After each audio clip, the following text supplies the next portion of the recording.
కొంచెం అది శుభ్రం చేయడం.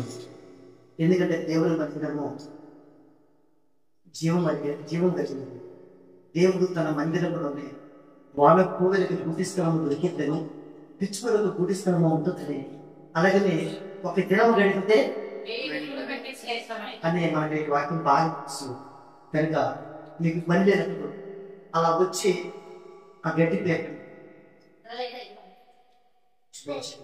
సరే దేవుడు కదా ఇక్కడ దేవుడు చెప్తున్నాడు, నేను ముందు జీవము నేరును మరణము కీడును మీ ఎదుట కూర్చున్నాను. ఎందుకు కూర్చున్నారంటే అది మీకే దేవుడు చెప్తున్నాడు. కనుక దేవుడు పెట్టారా ఇవన్నీ కూడా దేవుని మాట వినడానికి దేవుడు మనకి సెలవిస్తుంది.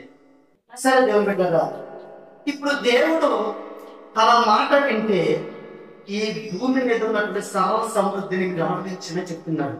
అయితే దేవుడు మనుషులకు ఎలా ఉంటుందట? హోషేయ గ్రంథం చూడు 14వ అధ్యాయం 5వ వచనం. హోషేయ దానియేలు పక్కన దానియేలు గ్రంథం పక్కన ఉంటే 14:5 వచనమా?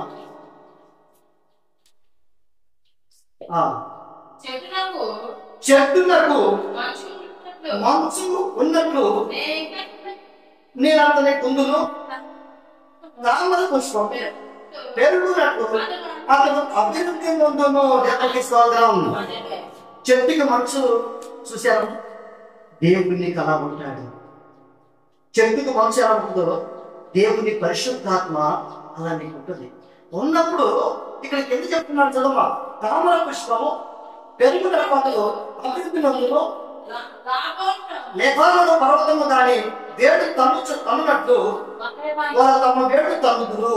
అతని కొమ్మలు ఆయన సమయాన్ని పాటించిన తర్వాత నువ్వు నీ కుటుంబాన్ని కట్టుకోవాలి, దేవుని మందిరంలో కట్టుకోవాలి, అలాగే అనేకులకి మాదిరిగా ఉండాలి, దేవుని ఆశీర్వదించిన బిడ్డలుగా ఉండాలి.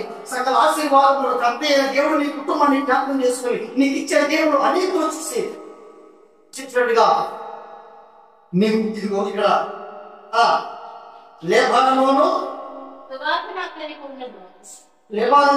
సువాసన అతనికి ఉండును. అతడు నీటి కాలవలన ఎవరైనా నమ్మబడిన వాడే ఆత్మ వాడే తన కాలమందు అలమిచ్చే చెట్టు వలె అప్పుడు మొక్కాడు.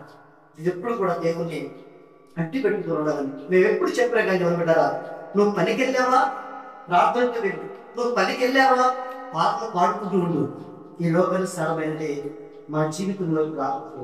ఈ లోకాలమైన స్థలమైన ఆలోచన మనం సంఘంలోకి రాకూడదు. చూడండి, లోకవరం గ్రామంలోనే ఒక సహోదరి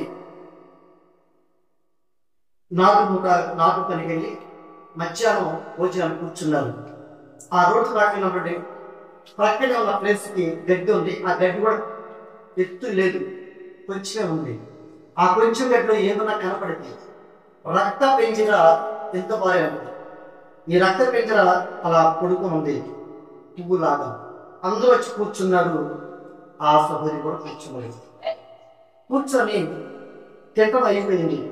మరలా మేస్త్రి చేసి తిన్నాక ఆకాసేపు ఆకిటి మాట్లాడిన తర్వాత మరలా లేపింది. లేపిన తర్వాత లెగిసినప్పుడు అటు స్త్రీలు చూసి లెగిసినప్పుడు చూస్తే అక్క నువ్వు కూర్చున్న కూడా ఏదో పువ్వులా ఉన్నాయి. కొంతమంది ఏం చూస్తే అక్క అది పాము. ఆ పాము ఏంటి తెలుసా?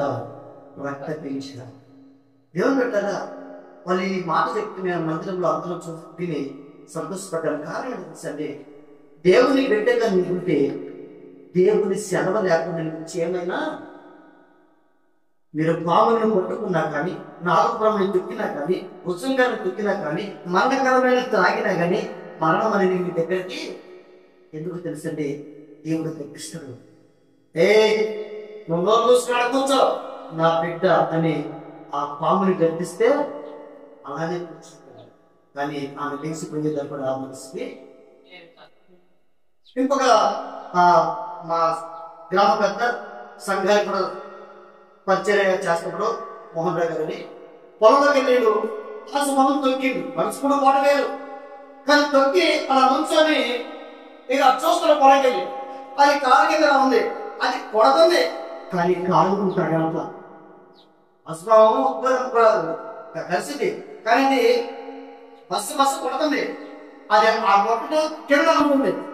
ఈయన అట్టి చూసి ఎక్కడో సౌండ్ అవుతుంది, ఏదో బుస్ బుస్సగా చూస్తే కాలి కింద ఆయన ఉరుకుతుంటే ఎండ పడతారు. మరి కళ్ళకి తిప్పింది.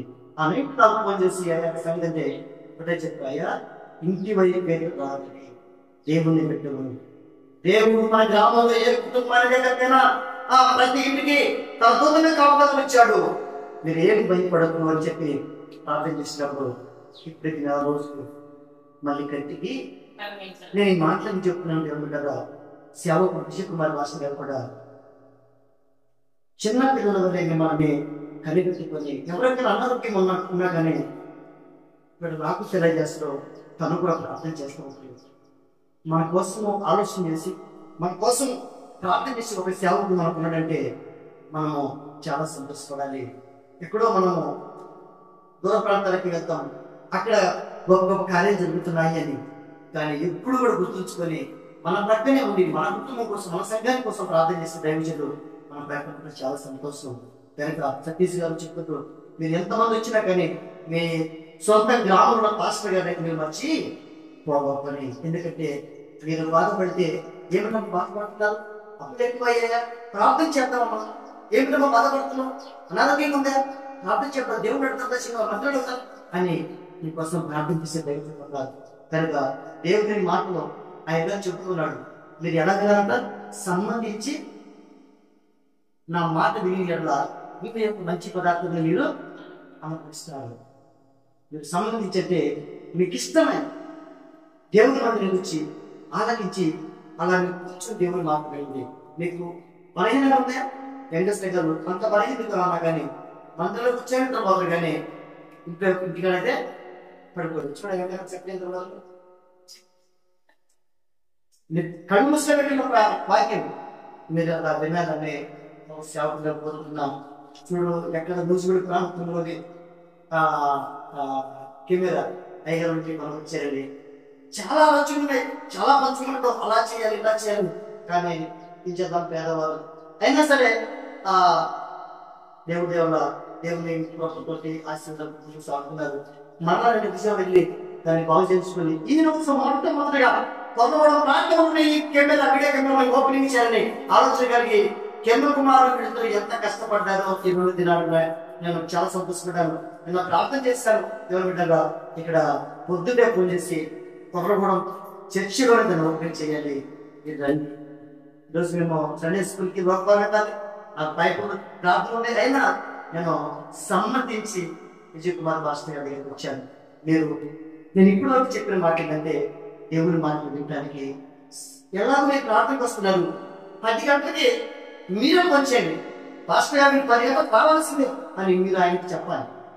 ఆయనే ముందు వస్తున్నాడు కాదు, మీరు సిద్ధపెట్టండి, దేవుడు ఆయన ఆశీర్వాదాలు మీరు మళ్ళీగా ఇస్తారు.